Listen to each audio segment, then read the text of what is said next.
Hello and welcome back to MarketBeat's financial news and analysis brought to you right here on YouTube. Today, I invited MarketBeat contributor Chris Markoch to join me to discuss advanced micro devices. We will touch on AMD's recent earnings report and its impact on the stock market. We will also discuss the cyclical nature of the semiconductor industry and the various catalysts that are driving demand. Let's jump right into this one. Chris, welcome back. How's it going? Oh, it's going well, Laycee. How are you doing? Good. Thank you for asking.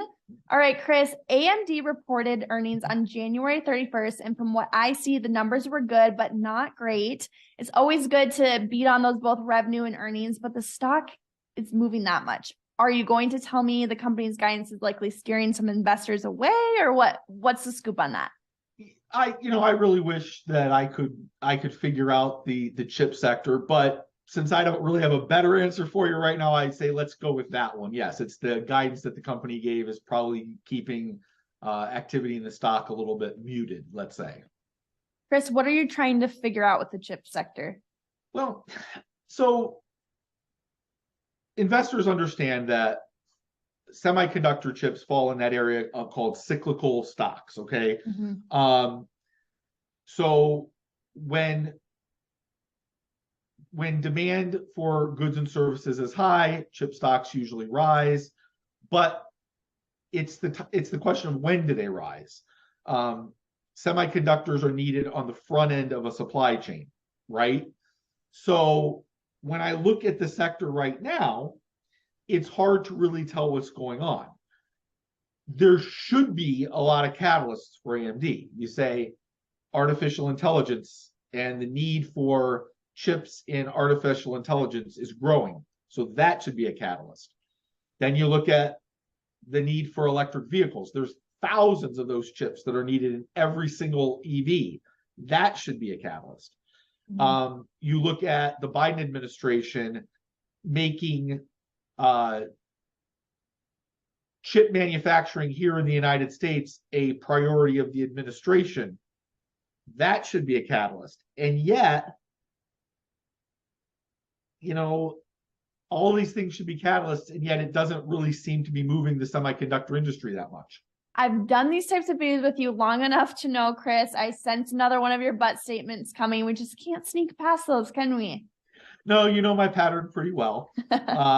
So I would say, but Berkshire Hathaway, which is, of course, that's Warren Buffett's company, they just dumped a bunch of shares of Taiwan Semiconductor not too long ago. Yet, at the same time they dumped the shares, Charlie Munger, who was Warren Buffett's partner, I guess, for lack of a better word, in Berkshire Hathaway, had positive things to say about not only Taiwan Semiconductor, but the chip sector as a whole. So you're kind of confused. Again, there should be catalysts for the sector, and yet the sector seems to be struggling to gain traction. So I decided I was look at AMD with a little bit wider lens to see what I could say to investors who might be considering making an investment in AMD stock. And I came up with two thoughts. One would be market share, and the other one would be must-have technology. And I'll unpack those both for you just a little bit. Yep, let's hear it.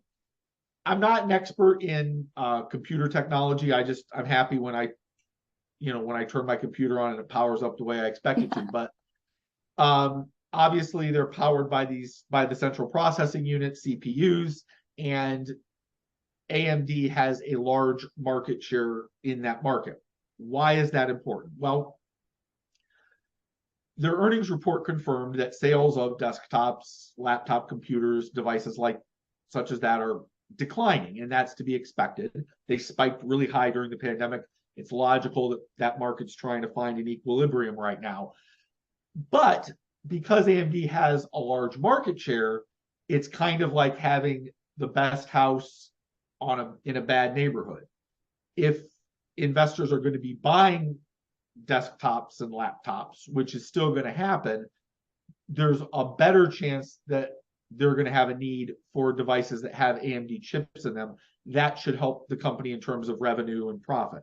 Now, in terms of must-have technology, once again, I'm no expert in this at all, but AMD is a dominant player in the data center market.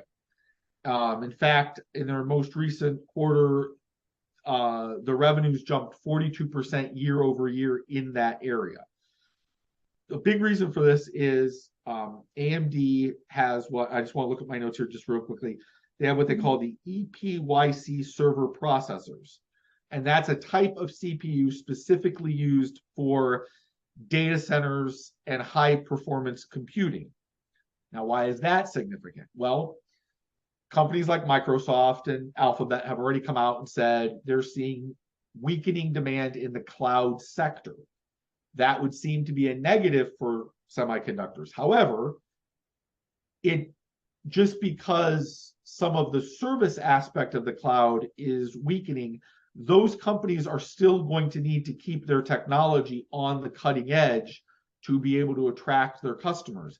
That's bullish for AMD because they have the technology that these companies are going to need to compete. So it's kind of like one of those situations where AMD is kind of, it doesn't really matter whether you look at the glass as half full or half empty. AMD still kind of wins either way. Chris, is it too late to buy AMD stock? Oh, so it might be. Okay. Once again, semiconductors are cyclical stocks.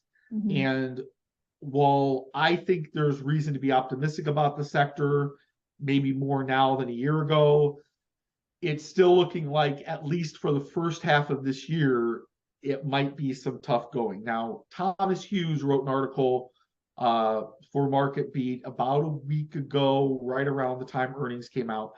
And he was going through the technical outlook for the stock. And at the time, the stock was butting up against a key point of resistance. And what Thomas was saying in the article was that if AMD was able to, if the stock was able to push past that area of resistance, it might find its way up to about $100 a share. It's currently trading around 85, at least it was yesterday. So in the short term, it does look like AMD stock pushed past that point of resistance, but it doesn't seem to be getting any traction. Buyers seem to be keeping it pretty much in a range somewhere there in the mid 80s. And I think that's where it might be for a little while. So if you're not in the stock right now, this might not be the time to dive in. You might want to wait for a better opportunity. If you're planning on holding on to the stock, you know, it might still be worth it, because I think if things turn around in the second half of the year, as AMD believes it will, then the stock will have a chance to go up. And so you're not, you know, it's not killing you to hang on to the stock right now either. All right, good to know. All right, everyone, we're going to wrap things up here. A quick recap for you. While AMD's recent earnings were good, but not great, the company's strong market share and must-have technology in data centers make it a strong long-term investment. If the company's projections for a better market in the second half of 2023 hold true, AMD remains a good stock to own in the long run. All right, thanks for tuning in with us today. If you enjoyed this stock analysis, leave us a comment down below and let us know. We would love to hear your thoughts about AMD. Also, let us know what analysis you want to see next. Chris and I sit down each week to plan out what stocks we're going to talk about, what our subscribers might want to see, but it's better to just get it straight from the source. We want to know what you want to hear. Right, Chris? We really, really, really do. All right, if you made it this far, we want to reward you by letting you know that you can try out MarketBeat All Access completely free for 30 days. This includes best-in-class portfolio monitoring tools, stock ideas and recommendations, advanced stock screeners, research tools, and much, much more. You're going to want to check it out. I've included the link in the description down below. Please do us a favor, hit the subscribe button on your way out if you haven't already. Your support means a lot to us, and we look forward to continuing to provide you with the timely news you need to stay up to date on what's moving the market. All right, it was great chatting with you today, Chris. I'll see you soon. Thank you, Laycee. Look forward to it.